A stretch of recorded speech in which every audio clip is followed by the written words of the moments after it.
Hello दोस्तों, कैसे हैं आप लोग। स्वागत है आपका द प्रयास इंडिया के एक बिल्कुल नए लेक्चर में। मैं दिग्विजय सर आज आप लोगों से चर्चा करूंगा इतिहास विषय, जो कि जेएसएससी सीजीएल के पेपर 3 का विषय है। इसके संबंध में और आज मैं आप लोगों को पढ़ाऊंगा इससे संबंधित एक बिल्कुल नया अध्याय, प्रागैतिहासिक कालीन संस्कृतियां। तो सबसे पहले आज की क्लास शुरू करते हैं प्रागैतिहासिक कालीन संस्कृतियों से। तो प्रागैतिहासिक संस्कृतियों के बारे में बताया गया है, मानव के विकास क्रम में प्रारंभिक अवस्था में प्रागैतिहासिक काल के नाम से जाना जाता है। अब यहाँ पे पॉइंट समझिएगा, मानव का विकास क्रम कहने का मतलब क्या है। जब हम लोग इतिहास के बारे में पढ़ते हैं, ठीक है, तो इतिहास में आपको पॉइंट मिलेगा। इतिहास को जब पढ़ते हैं तो एक होता है प्राग इतिहास और दूसरा होता है आद्य इतिहास। आद्य इतिहास।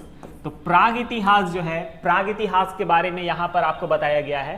प्राग इतिहास मतलब मानव के विकास क्रम के प्रारंभिक अवस्था को हम लोग किस नाम से जानते हैं, प्राग इतिहास के नाम से जानते हैं।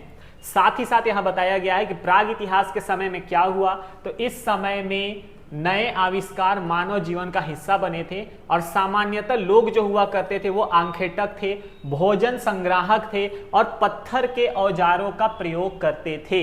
प्रागैतिहासिक काल में लोग कैसे हुआ करते थे, तो याद रखिएगा, प्रागैतिहासिक काल में लोग पत्थर के औजारों का प्रयोग करते थे।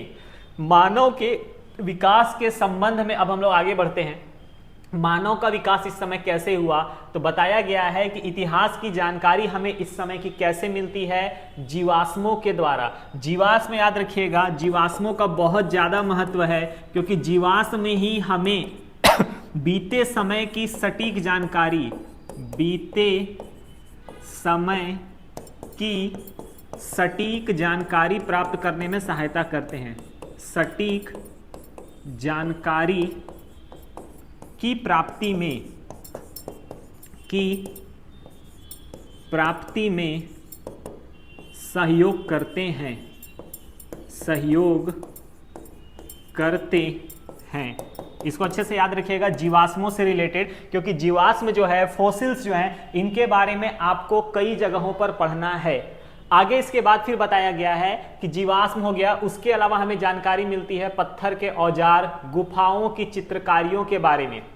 चार्ल्स डार्विन नाम के व्यक्ति थे, इन्होंने पूरे संसार में अलग अलग तरह के जीव होते हैं इसके बारे में बताया। तो क्वेश्चन बनता है, चार्ल्स डार्विन की किताब का क्या नाम है यथा, तो इसका आंसर हो जाता है on the origin of species. Charles Darwin की पुस्तक का नाम क्या है, on the origin of species. एक क्वेश्चन बनता है, इसमें मानव बहुत समय पहले जानवरों से ही क्रमिक रूप में विकसित होकर अपने वर्तमान समय में आया है, ये चार्ल्स डार्विन ने बताया।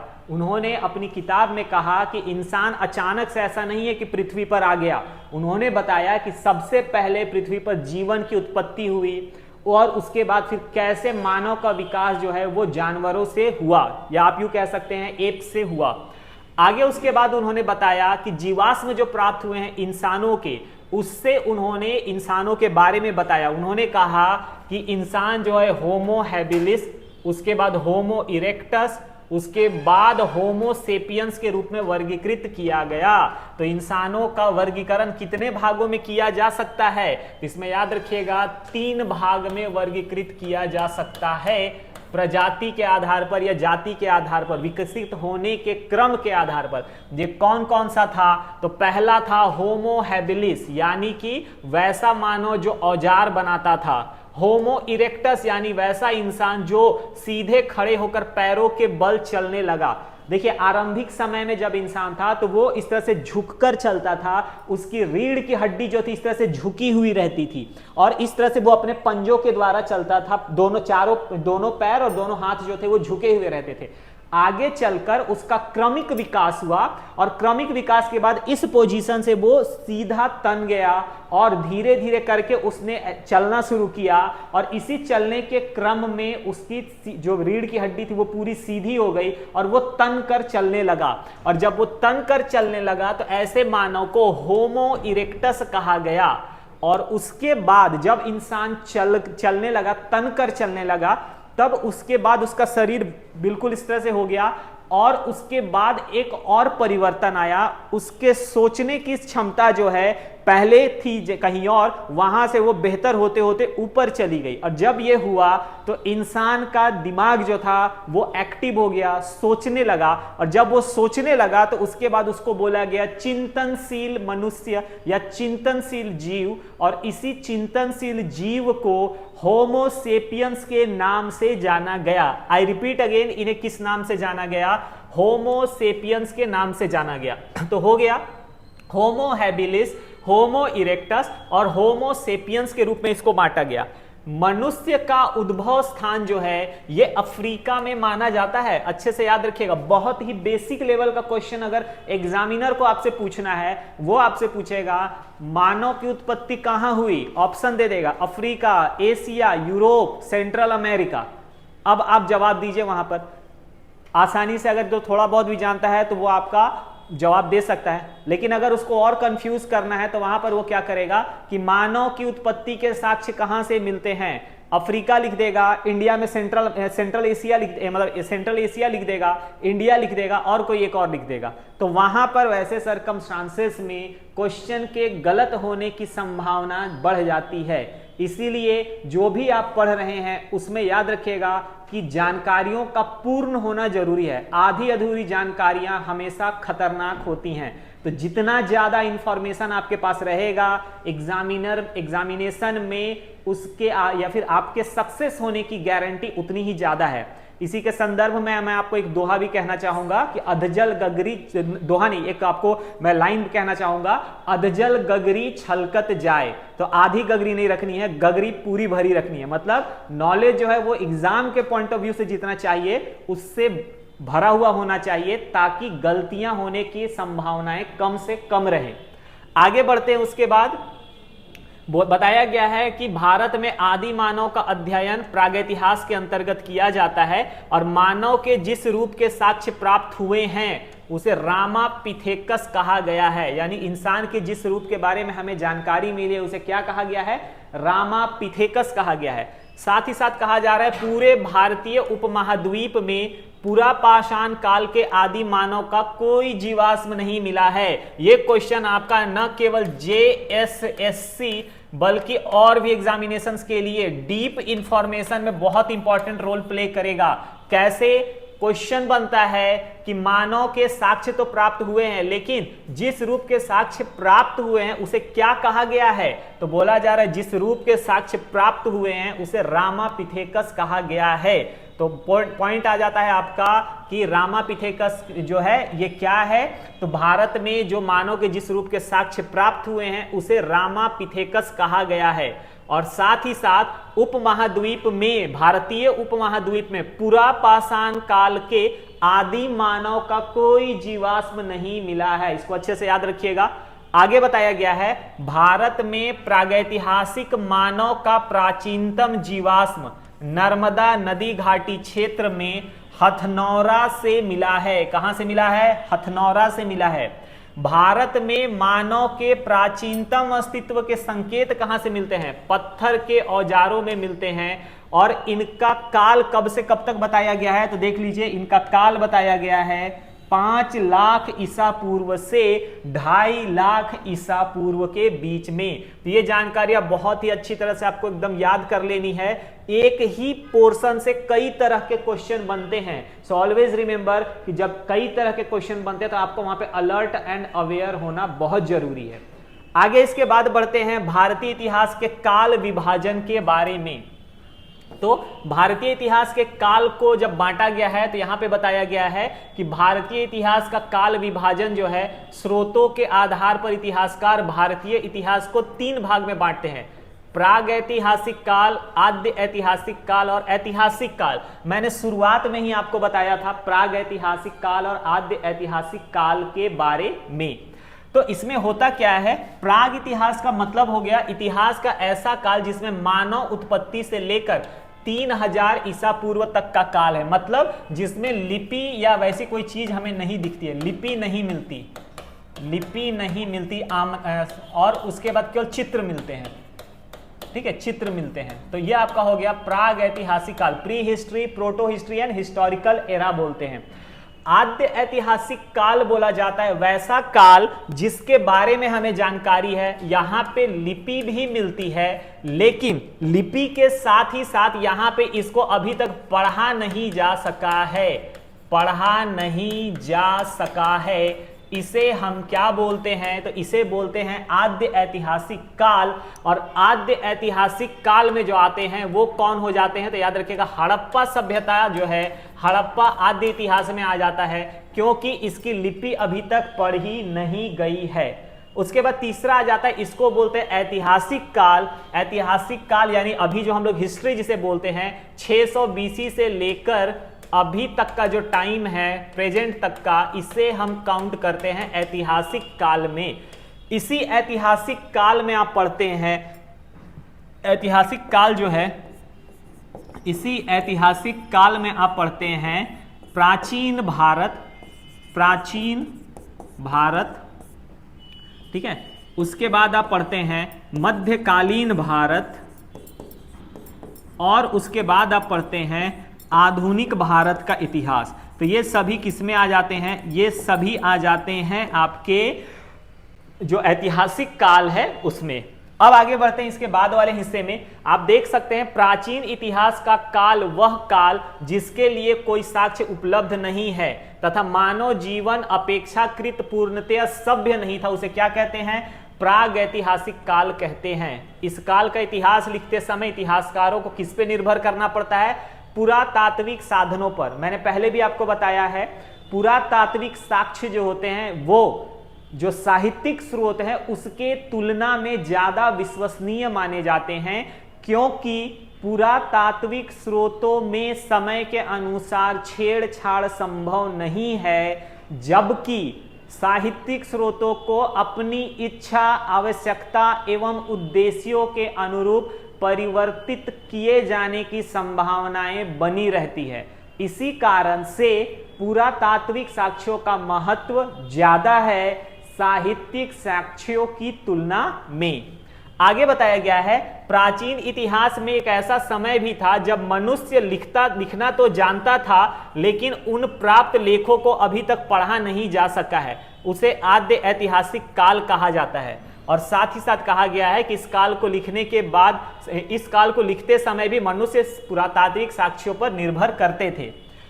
आगे उसके बाद है आपका 600 ईसा पूर्व के बाद का काल क्या कहलाता है? ऐतिहासिक काल कहलाता है। और इस काल का इतिहास लिखते समय साहित्यिक, पुरातात्विक एवं विदेशियों के विवरण का उपयोग किया जाता है। यहां पे याद रखिएगा, विदेशियों के विवरण मतलब क्या? जो बाहरी व्यक्ति आए, जिन्होंने भारत को देखा, भारत को समझा और बिना किसी पक्षपात के अपने विचार अपनी पुस्तकों में रखें, उन्हें हम विदेशी यात्रियों के विवरण कहते हैं। विदेशी यात्रियों के विवरणों की सबसे बड़ी विशेषता यह है कि इसमें कोई उद्देश्य प्रेरित कार्य ये नहीं करते हैं। इसी कारणवश जो विदेशी यात्रियों के विवरण है, उनकी उपयोगिता, उनकी महत्ता और उनकी सटीकता जो रहती है वह ऐतिहासिक स्रोतों में काउंट की जाती है। आगे बढ़ते हैं पाषाण काल के बारे में। तो बताया गया है पाषाण काल में मानव सभ्यता का जो आदि काल था वो पाषाण काल कहलाता था। और बताया गया है कि पाषाण काल को बांटा गया है पुरा पाषाण काल, मध्य पाषाण काल और नव पाषाण काल में। इसको याद रखिएगा, पाषाण काल को बांटा गया है। किसमें बांटा गया है? पाषाण काल को बांटा गया है पुरा पाषाण काल, पुरा पाषाण काल, मध्य पाषाण काल, मध्य पाषाण काल, और उसके बाद आ जाता है नव पाषाण काल, नव पाषाण काल। ठीक है, उसके बाद इन तीनों में अलग अलग टाइप है। तो इसमें है निम्न पुरा पाषाण काल, मध्य पुरा पाषाण काल और उच्च पुरा पाषाण काल। आई रिपीट अगेन, निम्न पुरा पाषाण काल, मध्य पुरा पाषाण काल और उच्च पुरा पाषाण काल। ये तीन के तीन हिस्से जो हैं ये इसमें आ जाते हैं। अब इसके बारे में हम लोग चर्चा करते हैं क्वेश्चन कैसे आते हैं। सबसे ज्यादा क्वेश्चंस जो गलतियां करते हैं स्टूडेंट्स या एस्पिरेंट्स वो इसी में करते हैं, इसीलिए यहां पर इन चीजों को ध्यान से सीखिएगा और समझिएगा कैसे डिटेल्स जो हैं आपको यहां पे समझने हैं। सबसे पहले भारत में पूरा पाषाणकालीन संस्कृति की खोज किसने की, तो याद रखिएगा रॉबर्ट ब्रूसफुट नाम के एक व्यक्ति थे, ब्रिटिश सरकार में अधिकारी भी थे। इन्होंने 1863 में प्रथम पूरा पाषाणकालीन संस्कृति की खोज की थी। आगे चलकर इसके बाद हमें और भी एविडेंस मिले, जिसमें शुतुरमुर्ग के अवशेष हमें मिले। कहां से, तो पटने से। आई रिपीट अगेन, पटने याद रखिएगा, पटना मत समझिएगा, पटना अलग है, पटने अलग है। तो पटने महाराष्ट्र में है, जहां से हमें शुतुरमुर्ग के अवशेष मिले। और उसके बाद मानव सभ्यता में सामान्यतः पहाड़, गुफा और खुले आकाश के नीचे रहता था, इसके बारे में भी जानकारियां मिली।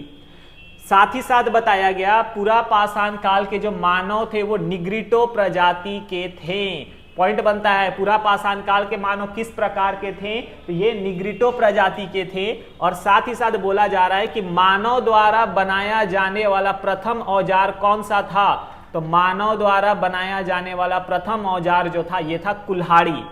साथ ही साथ तकनीकी विकास तथा जलवायु में होने वाले परिवर्तनों के आधार पर पूरा पाषाण काल को निम्न, मध्य एवं उच्च पूरा पाषाण काल में विभाजित किया गया। किसमें बांटा गया, निम्न पूरा पाषाण काल, मध्य पूरा पाषाण काल एवं उच्च पूरा पाषाण काल।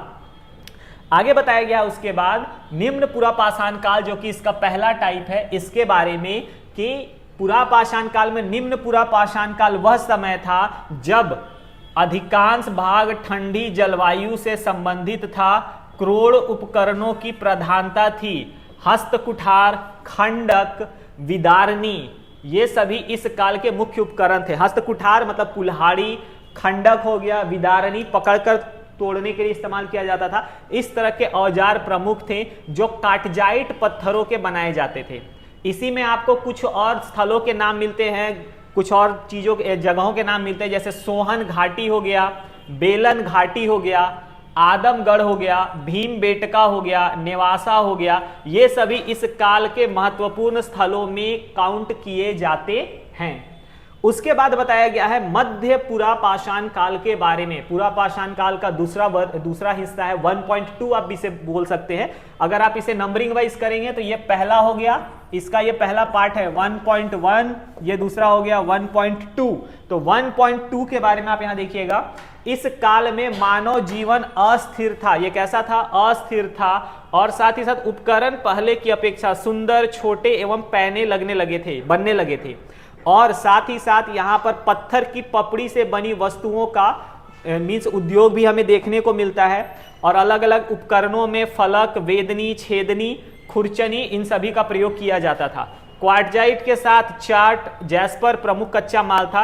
नेवासा इस काल की संस्कृति का प्रारूप स्थल था। मध्य पूरा पाषाण काल की संस्कृति का प्रमुख स्थल कौन सा था, तो याद रखिएगा नेवासा। इसके अतिरिक्त मध्य पूरा पाषाण काल में डिडवाना, भीमबेटका और नर्मदा घाटी भी महत्वपूर्ण स्थान रखते थे। आई रिपीट अगेन, कौन कौन से स्थल महत्वपूर्ण स्थान रखते थे, तो इसमें याद रखिएगा डिडवाना के बाद आपका हो गया भीमबेटका, और भीमबेटका के बाद नर्मदा घाटी। आगे उसके बाद बताया जा रहा है कि इसे संस्कृति में कौन सी संस्कृति कहा जाता था, फलक संस्कृति के नाम से भी जाना जाता था। तो मध्य पूरा पाषाण काल में याद रखिएगा इसका मुख्य स्थल में नेवासा आ जाता है, प्रारूप स्थल। डिडवाना, भीमबेटका, नर्मदा नदी जो है ये इसके अन्य प्रमुख स्थल थे। और इसे फलक संस्कृति के नाम से भी जाना जाता था। किस नाम से जाना जाता था, फलक संस्कृति के नाम से। तो जैसा कि आप देख सकते हैं उच्च पूरा पाषाण काल के बारे में, उच्च पूरा पाषाण काल में आपका इस समय बताया गया, इस समय की जलवायु कैसी हो गई थी, शुष्क हो गई थी। और इस काल में आधुनिक मानव अर्थात होमो सेपियंस का अस्तित्व का युग था, यानी चिंतनशील मनुष्य जो सोच सकता था। साथ ही साथ बताया गया है इस काल के उपकरणों में तक्षनी एवं खुरचनी के अलावा अस्थि के उपकरणों की भूमिका भी महत्वपूर्ण हो गई थी। उपकरण बनाने की मुख्य सामग्री लंबे स्थूल प्रस्तर फलक होते थे। साथ ही साथ बताया गया है कि मानव के रहने के लिए शैलाश्रयों का प्रयोग करने लगा था। मतलब मानव जो है उसने क्या किया था, अपने रहने के लिए शैलाश्रयों का प्रयोग करना आरंभ कर दिया था। साथ ही नक्काशी, चित्रकारी, इन दोनों रूपों में कला का विकास हुआ था।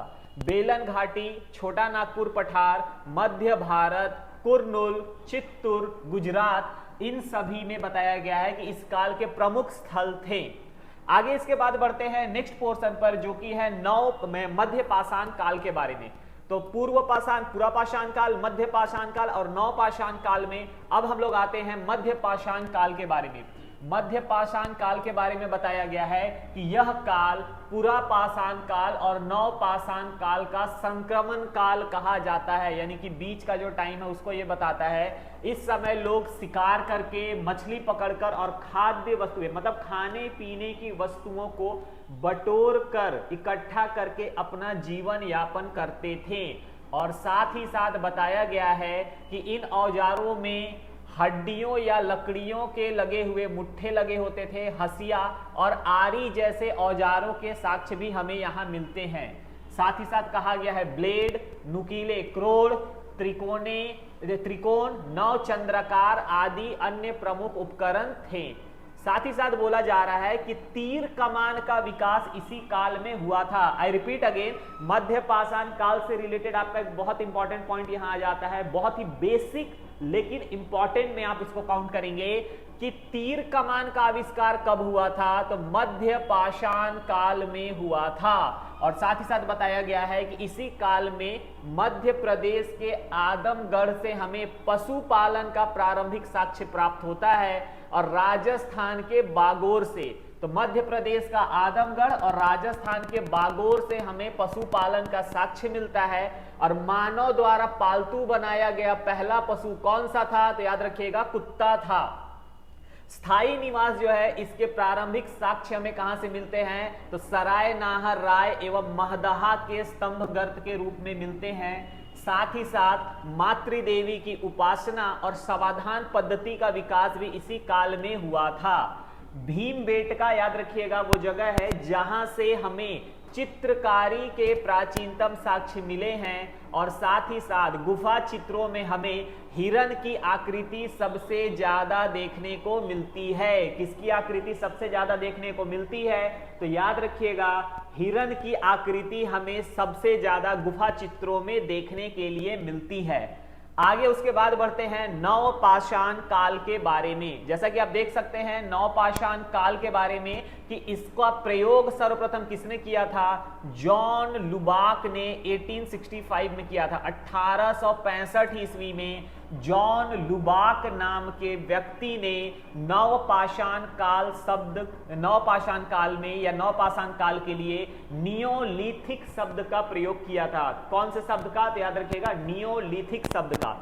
इसी के साथ बताया गया है 1860 ईस्वी में ली मेसू रिचर जो थे, इन्होंने इस काल का प्रथम प्रस्तर उपकरण जो है वह उत्तर प्रदेश की टोंस नदी की घाटी से प्राप्त किया। आई रिपीट अगेन, 1860 ईस्वी में ली मेसू रिचर ने इस काल में प्रथम प्रस्तर उपकरण उत्तर प्रदेश की टोंस नदी की घाटी से प्राप्त किया।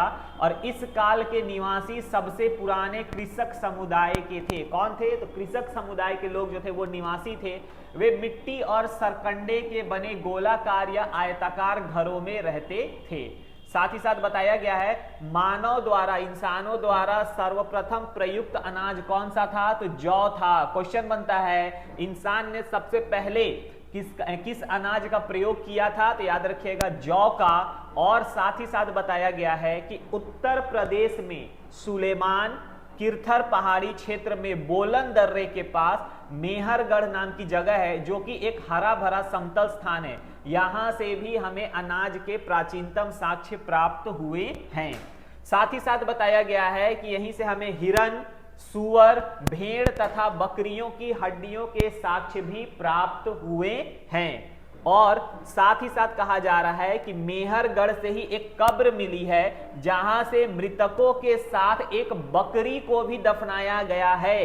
तो किस जगह से इंसान के साथ बकरी को दफनाए जाने के साक्ष्य प्राप्त हुए हैं। तो याद रखिएगा, मेहरगढ़ में इंसान के साथ बकरी को दफनाए जाने के साक्ष्य हमें प्राप्त हुए हैं। साथ ही साथ कहा जा रहा है बुर्ज होम एवं गुफकराल कश्मीर के दो महत्वपूर्ण नवपाषाण कालीन स्थल हैं और बुर्ज होम में गर्त निवास का साक्ष्य मिलता है। किसका साक्ष्य मिलता है? गर्त निवास का। और यहाँ कब्रों में पालतू कुत्ते भी मालिकों के शवों के साथ दफनाए जाते थे। तो कब्रों में क्या होता था? पालतू कुत्ते हुआ करते थे जो अपने मालिकों के साथ दफना दिए जाते थे। साथ ही साथ बताया जा रहा है चिरांद से हड्डी के अनेक उपकरण पाए गए हैं, हिरण के सींगों के जो हैं, और साथ ही साथ पिकली हाल से राख के ढेर एवं निवास स्थल मिले हैं। पिकली हाल कर्नाटक में एक जगह है जहां से हमें राख का ढेर एवं निवास स्थल के साक्ष्य मिले, मतलब निवास स्थल जहां पर लोग रहा करते थे उसके बारे में जानकारियां मिलती है।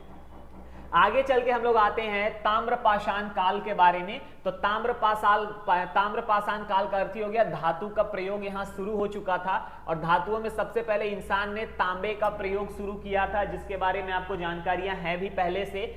और इसके साथ ही साथ बोला जा रहा है कि इस काल के लोग गेहूं, धान, दाल इन सभी की खेती करते थे और ये सभी अनाज नौदा टोली महाराष्ट्र से हमें प्राप्त होते हैं। नौदा टोली जो है यह ताम्रपाषाणिक स्थलों में सबसे बड़ा उत्खनित ग्रामीण स्थल है, यानी कि महाराष्ट्र में ताम्रपाषाण काल से संबंधित स्थलों को जब खुदाई की गई तो सबसे बड़ा उत्खनित स्थल कौन सा है? तो याद रखिएगा ग्रामीण स्थल, जहां से सर्वाधिक फसल के साक्ष्य प्राप्त हुए हैं, नौदा टोली।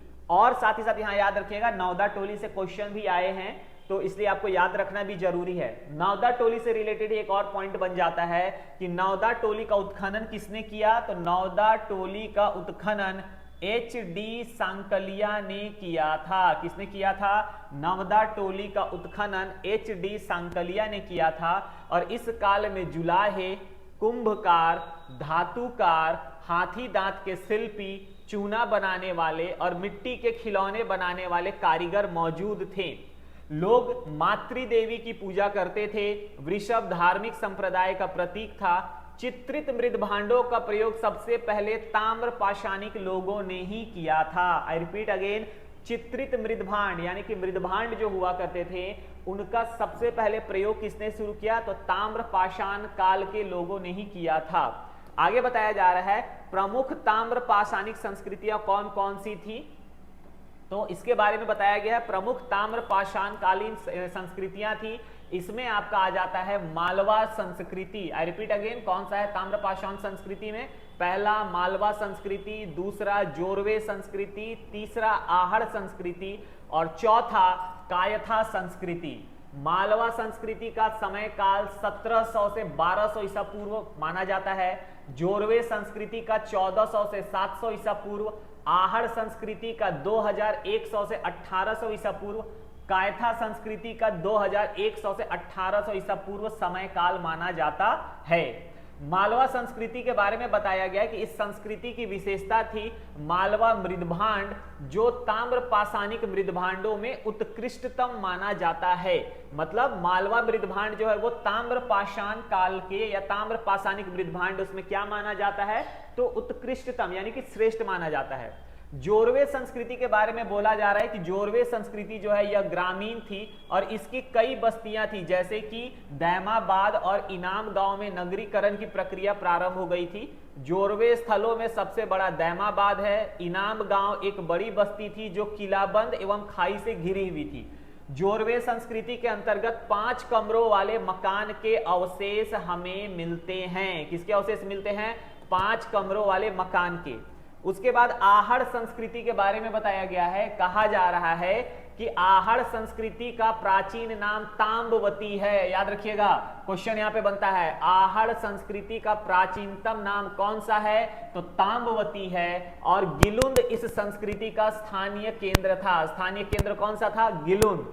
और आहड़ के लोग पत्थर के बने घरों में रहते थे। कहां रहते थे? पत्थर के बने घरों में। और बनास घाटी में स्थित आहड़ से सपाट कुल्हाड़ियां, चूड़ियां तथा कई तरह की चादरें प्राप्त होती है। क्या क्या मिलता है? तो बनास घाटी में स्थित आहड़ से सपाट कुल्हाड़ियां मिलती है, चूड़ियां मिलती है, कई तरह की चादरें हमें मिलती हैं। और ये सभी किससे निर्मित उपकरण थे? तो याद रखिएगा, तांबे से निर्मित। और उसके बाद आ जाते हैं कायस्थ संस्कृति के बारे में। कायस्थ संस्कृति स्टेटाइट और कार्नेलियन जैसे पत्थरों की गोलियों के हार पात्रों में जमे पाए गए हैं। और साथ ही साथ इसके बारे में बोला जा रहा है कि ताम्रपाषाण काल में लोग कताई, बुनाई एवं सोनारी व्यवसाय से परिचित थे। मालवा, जोरवे, आहड़ एवं कायथा के अतिरिक्त कुछ अन्य ताम्रपाषाणिक संस्कृतियां भी थी, जैसे रंगपुर संस्कृति 1500 से 1200 ईसा पूर्व, प्रभास संस्कृति 1800 से 1200 ईसा पूर्व और सावल्द संस्कृति 2100 से 1800 ईसा पूर्व के समय काल को बताती है। साथ ही साथ बोला जा रहा है महापाषाणिक संस्कृति के बारे में। यहां पर पत्थर की कब्रें होती थी, इसमें लोगों को दफनाया जाता था। दक्कन, दक्षिण भारत, उत्तर पूर्वी भारत तथा कश्मीर में यह प्रथा प्रचलित थी। कुछ कब्रें जमीन के ऊपर तथा कुछ जमीन के नीचे होती थी। काले एवं लाल मृदभांड लाल मृदभांड भी हमें कहां से प्राप्त हुए हैं? कब्रों से। और शवों को जंगली जानवरों के खाने के लिए छोड़ दिया जाता था। किसके लिए छोड़ दिया जाता था? तो जंगली जानवरों के खाने के लिए। और बोला जा रहा है कि शेष अस्थियों को चुनकर उनका समाधिकरण किया जाता था, जैसे कि ब्रह्मगिरी हो गया, उसके बाद आदिच्यलूर हो गया। I repeat again here this point particularly. आदिच्यत्रलूर, I repeat again, आदिच्यत्रलूर जो है ये एक स्थल था। और साथ ही साथ बोला जा रहा है इसके बाद मास्की, पुदुको और चिंगलुपुट जो है, यहां से महापाषाण कालीन समाधियों के अवशेष मिले हैं। तो महापाषाण संस्कृति से रिलेटेड क्वेश्चन में आएगा तो प्लेस रिलेटेड आएगा। कौन कौन से प्लेस हैं? तो याद रखिएगा ब्रह्मगिरी, आदिच्य त्रलूर, मास्की, पुदुको, चिंगलपुट इत्यादि। आगे इसके बाद फिर नेक्स्ट पोर्शन आते हैं। यहां पर हमें बताया गया है मध्य पाषाण कालीन संस्कृति और उनकी विशेषताओं में कहां से कौन से स्थल हैं। तो निम्न पूरा पाषाण काल के बारे में जैसा कि आप देख सकते हैं, इसे अगर मैं इनलार्ज करूं तो यहां पे आप देख सकते हैं।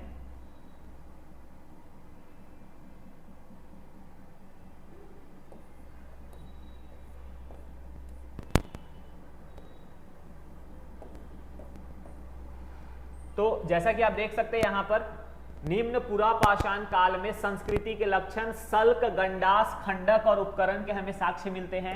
कहां से मिलते हैं? पंजाब, कश्मीर, सोहन घाटी, सिंगरौली घाटी, छोटा नागपुर, पठार, नर्मदा घाटी, कर्नाटक और आंध्र प्रदेश से हमें निम्न पुरापाषाण काल के साक्ष्य मिलते हैं। और यहां से हमें क्या मिला है? हस्त कुठार और बटिकासम, ये दोनों हमें यहां से मिले हैं। आगे उसके बाद दूसरा आ जाता है मध्य पुरापाषाण काल के बारे में। मध्य पुरापाषाण काल के बारे में बोला गया है, यह फलक संस्कृति को बताता है। नेवासा, डिडवाना, नर्मदा घाटी, भीमबेटका, बांकुड़ा और पुरुलिया, यहां से हमें जानकारियां मिलती है। और इसके बारे में बोला जा रहा है फलक, बेधनी, खुरचनी, ये सभी जो है ये मुख्य औजारों की यहां से हमें प्राप्ति हुई है। उच्च पुरापाषाण काल में अस्थि, खुरचनी एवं तक्षणी संस्कृति के बारे में बताया गया है। बेलन घाटी, छोटा नागपुर, पठार, मध्य भारत, गुजरात, महाराष्ट्र, कर्नाटक एवं आंध्र प्रदेश से हमें ये जानकारियां मिलती हैं। प्रारंभिक होमोसेपियंस जो है, मानव का काल, हार्पून, फलक एवं हड्डी के उपकरण भी हमें प्राप्त होते हैं। कहां से? तो उच्च पुरापाषाण काल से। मध्य पाषाण काल से हमें सूक्ष्म पाषाण संस्कृति के बारे में जानकारियां मिलती है, इसके लक्षण है ये। और इसका स्थल है आदमगढ़, भीमबेटका जो कि मध्य प्रदेश में है, बागौर राजस्थान, सराय नाहर राय उत्तर प्रदेश में। और यहां से हमें सूक्ष्म उपकरण बनाने की तकनीक, अर्धचंद्राकार उपकरण, चित्रकला का साक्ष्य और पशुपालन के साक्ष्य मिलते हैं। नवपाषाण काल में पॉलिश्ड उपकरण संस्कृति के बारे में हमें पता चलता है। महत्वपूर्ण स्थल में है बुर्जहोम, गुफकराल, लंघनाज, दमदमा, कोलडिहवा, चिरान, पयमपल्ली, ब्रह्मगिरी, मास्की इत्यादि। इसी के संदर्भ में बताया गया है कि महत्वपूर्ण उपकरण की विशेषताओं में है प्रारंभिक कृषि संस्कृति, कपड़ा बुनना, भोजन पकाना, मृदभांड निर्माण, मनुष्य स्थायी निवासी बना, पाषाण उपकरणों की पॉलिश शुरू हो गई थी, पहिया और अग्नि के प्रचलन के बारे में। अग्नि का प्रचलन यहां हमें दिखाई देता है कहां पर? नवपाषाण काल में। और इस तरह से आपका ये जो नवपाषाण काल के साथ ही प्रागैतिहासिक संस्कृति में और पाषाण काल के बारे में जो इंपॉर्टेंट पॉइंट्स है एग्जामिनेशन पॉइंट ऑफ व्यू से, वो पोर्शंस मैंने आप लोगों को बताएं। अब आपका काम है इसे अच्छी तरह से यूटिलाइज करना, याद करना, समझना और जितना ज्यादा हो सके उसको ग्रैब करना। और इसी के साथ मैं दिग्विजय सर आज के अपने लेक्चर को यहां समाप्त करता हूं। जल्द ही मुलाकात होगी आपसे एक बिल्कुल नए टॉपिक के साथ, एक नई ऊर्जा के साथ। तब तक के लिए पढ़ते रहें, समझते रहें, सशक्त बने, आत्मनिर्भर बने। जय हिंद, जय भारत, जोहार झारखंड।